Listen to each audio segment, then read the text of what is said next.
네, 이번 시간에는 스위프트에서 사용하는 연산자에 대해서 설명을 드릴게요. 엑스코드를 실행하시고 파일 뉴 플레이그라운드 빈 파일을 선택을 하시고요. 파일 이름은 오퍼레이터로 할게요. 연산자. 스위프트에서 사용하는 연산자는 굉장히 많은데요. 그 중에서 좀 자주 사용하는 거 위주로 조금만 설명을 드릴게요. 먼저 산술 연산자라는 게 있어요. 우리 보통 사칙 연산할 때 쓰는 그런 연산자인데요.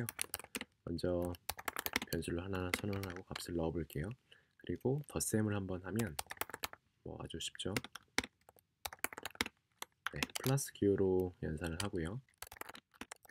그리고 마이너스 곱하기는 x가 아니라 아스테리크, 그리고 나누기는 슬래시 기호를 씁니다.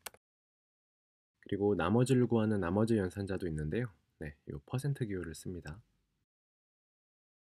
네, 65에서 10을 더하면 75, 빼면은 65, 곱하기 10 하면 650, 나누기 10 하면 65에서 10으로 나눈 나머지는 5가 되겠죠. 네, 지금 보시면 변수가 이렇게 중복이 되는데요. 이거를 개발자들은 줄여서 보통 이렇게도 많이 씁니다. 네, 이런 식으로 줄여서 많이 쓰고요. 보시면은 위에 있는 값과 밑에 있는 값에 대한 결과가 동일하죠. 65부터 5까지 동일한 결과값을 확인할 수가 있습니다. 네, 이런 산술연산자도 있고요. 그리고 비교연산자라는 것도 있어요. 비교연산자는 뭐냐면 크거나 작거나 같거나 같지 않거나 이런 비교연산자들. 물론 여기에는 요 이퀄이 들어가도 되고요. 여기도 이렇게 들어가도 됩니다. 근데 앞에 들어가는 건 안 돼요. 앞에 들어가는 건 안 되고요. 뒤에는 이렇게 들어갈 수 있어요. 비교연산자를 한번 보여드리면 이즈 어덜트 성인인지 아닌지를 판단하는 상수가 있는데, 여기서 나이가 일반적으로 20살 이상이면 성인이라고 하죠. 그러면 age는 지금 25니까 20보다는 크죠. 그래서 이 값이 true예요. 그래서 성인에는 값이 true 값이 들어가는 거예요. 이게 지금 비교 연산자고요. 앞에 이 부분은 지금 할당 대입 연산자예요. 근데 대입 연산자는 우선순위가 가장 낮아요. 비교 연산자가 우선순위가 더 높기 때문에 여기에 있는 연산을 먼저 한 다음에 이거에 대한 결과값을 이렇게 이제 어덜트 상수로 들어가는 거죠. 만약에 이 값이 10이다. 그러면 지금 age는 20보다는 작죠. 그래서 이 결과값이 폴스가 이 이제 어덜트로 들어가겠죠. 하나만 더 해볼까요? 예를 들어서 중1은 age가 14, 나이가 14. 네, 그러면 age가 14면은 나이가 14면은 중1인데 지금 10이죠. 그래서 두 개가 같지 않죠, 값이. 그래서 폴스가 들어가는 거예요. 이퀄 하나는 값을 할당하는 거예요. 오른쪽에 있는 값을 왼쪽으로. 그 다음에 이퀄 두 개는 두 개의 값을 비교하는 거죠. 두 개의 값이 같은지를 비교하는 거예요. 이퀄 두 개를 이렇게 붙여 쓰게 되면. 그래서 만약에 14다 그러면 같으니까 true 값이 중1로 들어가겠죠. 비교연산자 말고 그 다음에 논리연산자라는 것도 있어요. 논리연산자 이런 것들이 있죠.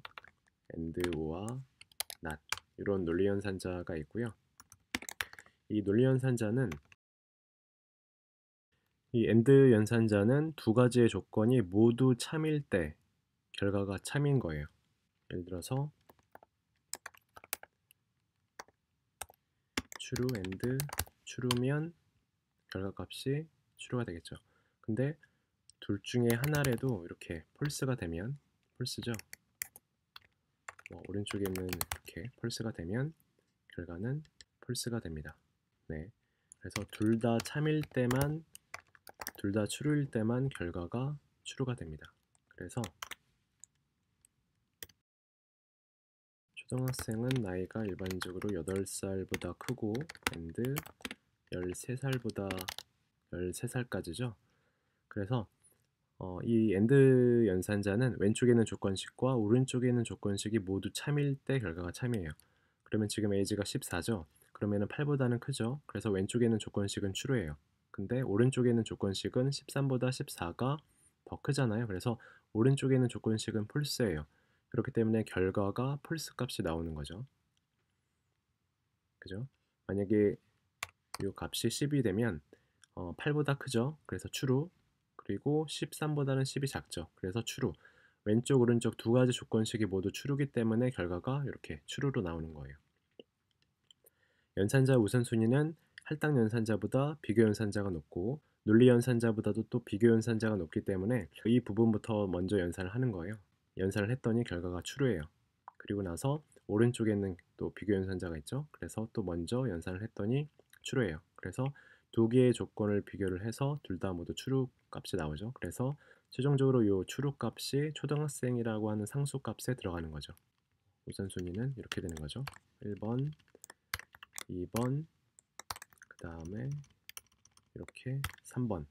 방금 전에는 가로는 없었지만 연산자 우선순위에 의해서 이 가로친 것처럼 연산 순위가 매겨져서 결과값이 들어가는 거죠. 물론 이렇게 가로가 없어도 동일한 순서로 연산이 됩니다. 그리고 우화 연산자가 있어요. 우화 연산자는 뭐냐면 두 가지 조건식 중 하나 이상 true일 때 결과가 true가 돼요.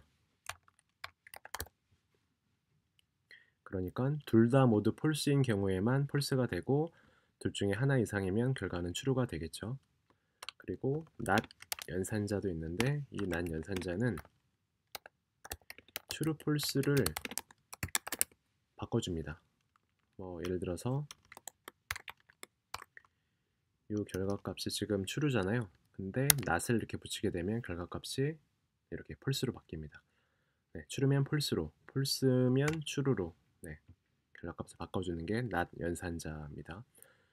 네, 이번 시간에는 스위프트에서 사용하는 연산자에 대해서 설명을 드렸고요. 일단은 가장 많이 사용하는 산술 연산자, 비교 연산자, 논리 연산자에 대해서 설명을 드렸고요. 이 외에도 연산자는 더 있긴 한데 나중에 그 연산자가 나오게 되면 그때 다시 좀 더 설명을 드리는 걸로 하고 일단은 연산자는 여기까지 설명을 드리도록 하겠습니다.